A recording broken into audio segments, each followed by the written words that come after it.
Isang mapagpalang umaga sa ating lahat, mga kapatid ko kay Kristo, mula sa The Solid Rock Morning Devotion. Isang kagalakan na muli tayo ay makapagbulay-bulay sa salita ng Panginoon sa umagang ito.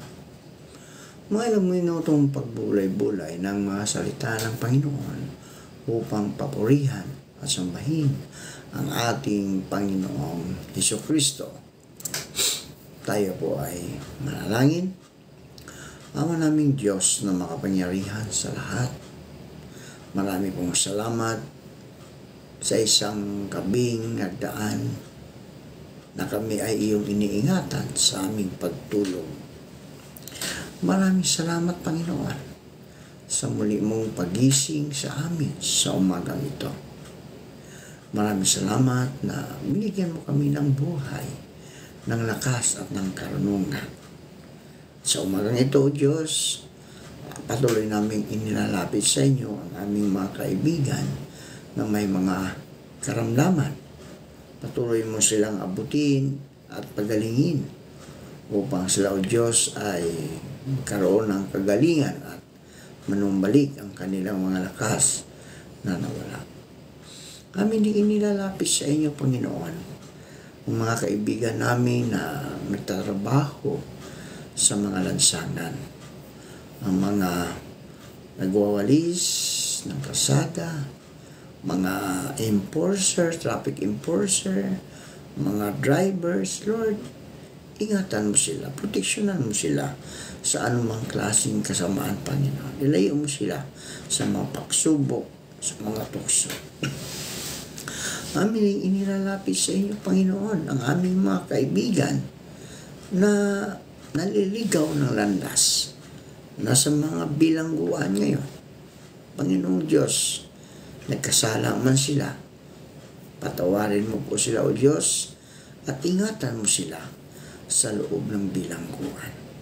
Tulungan mo silang makaahon sa kanilang mga kinasasadagang lugar, at sila, O Diyos, ay magkaroon ng pagbabago ng kanilang mga buhay at makilala kanila bilang kanilang Diyos at personal na tagapagligtas.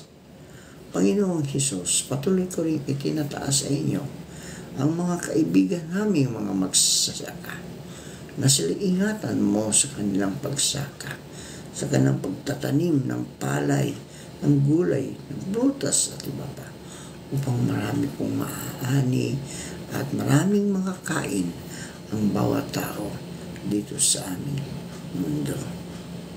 Kami din nilalapit sa inyo, O Diyos, ang mga kaibigan namin, mga mangingisda, na sila ingatan mo sa kanilang pangingisda, Panginoon. Ilayo mo sila sa anumang kapahamakan, because tulungan mo sila na makahuli ng maraming isda upang mayroong makakain ang mga tao, Panginoon. Amin inilalapit sa inyo, O Diyos, ang mga kaibigan namin nagtatrabaho sa ibang bansa. Sila man ay mga OFW.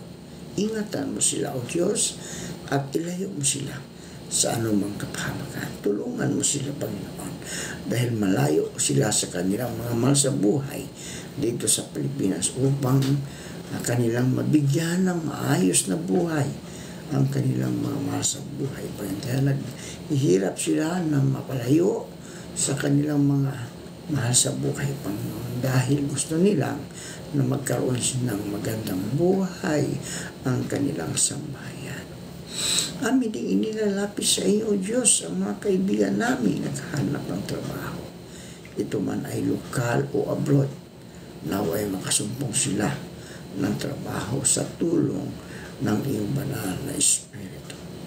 Maraming salamat sa mga katugunan sa aming mga panalangin sa pangalan ni Jesus. Amen. Katangian ng mapagmalasakit ng mga Kristiyano. One of the most important responsibilities in the Christian life is to care about others.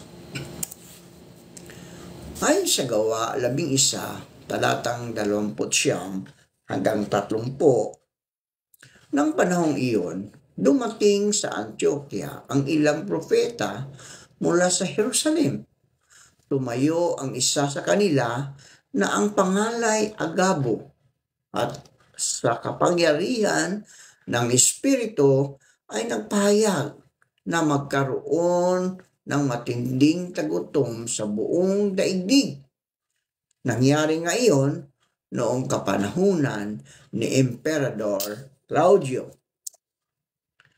Napagpasyahan ng mga alagad na magpadala ng tulong sa mga kapatid na naninirahan sa Judea. Ayon sa kakayahan ng bawat isa, ganoon nga ang ginawa nila.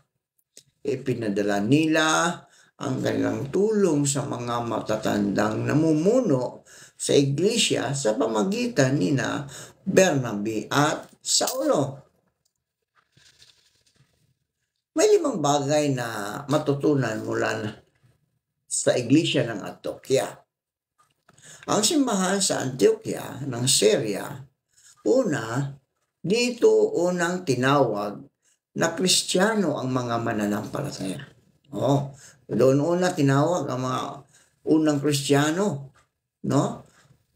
Na mga mananampalataya.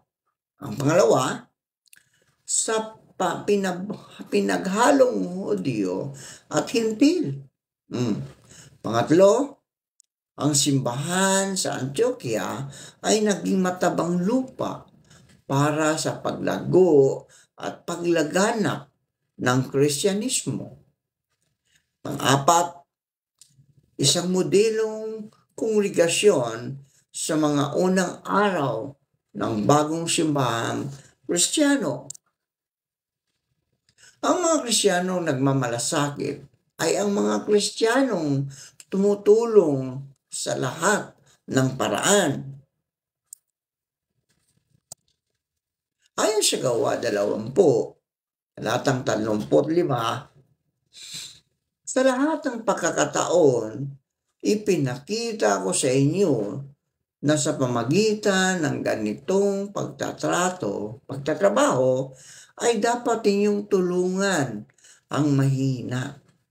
Alalahanin natin ang mga salita ng Panginoong Hesus. Higit na pinagpala ang nagbibigay kaysa tumatanggap. Ang mga Kristiyanong nagmamalasakit ay ang mga Kristiyanong daluyan ng pagpapalang mula sa Diyos. Ang inyong mga kamay, mga kaibigan, ay daluyan ng pagpapala ng Diyos. Ayon sa Gawa 11, talatang 29, napagpasyahan ng mga alagad na magpadala ng tulong sa mga kapatid na naninirahan sa Judea. Ang mga Kristiyanong nagmamalasakit ay ang Kristiyanong tumutugon ayon sa kanilang kakayahan.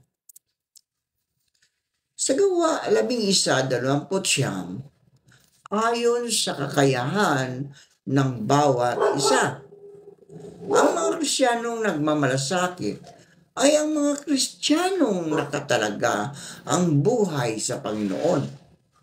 Ayon naman sa 2 Korinto 8, talatang 5, ibinigay nila ang kanilang sarili. Una, sa Panginoon. Ang mga Kristiyanong nagmamalasakit ay ang mga Kristiyanong merong mabubuting hangarin.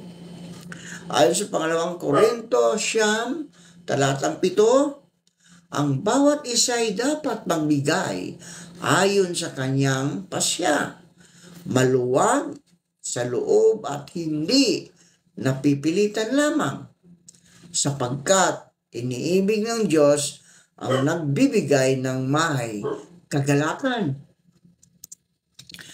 Ang Kristiyanong nagmamalasakit ay Kristiyanong nagmamahal sa Diyos. Manalangin tayo.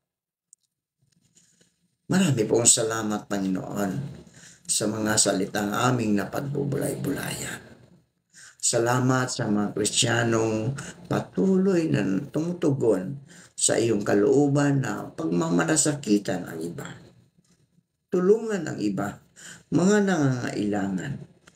Maraming salamat po, Diyos, sa lahat ng iyong mga tugon, mga ibinigay mo sa amin, ibinigay ninyo sa amin upang amin itong sundin para kami, O Diyos, ay makatugon sa iyong kalooban. Pagpalain mo, O Diyos, ang lahat ng nakikinig sa umagang ito.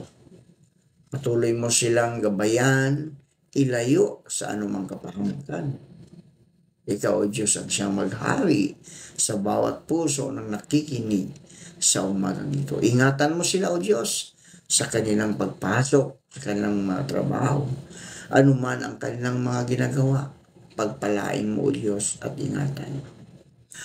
Panginoong Hesus, tulad ng mga alagad mo, nagpapasalamat mo kami sa inyong pagtitiwala at pagtawag sa amin para maglingkod sa iyo kahit hindi kami karapat-dapat. Makakaasa po kayo na hindi po namin sasayangin ang magandang pagkakataon na ibinigay mo sa amin. Sa pangalan ng Ama at ng Anak at ng Banal na Espiritu Santo. Amen at Amen.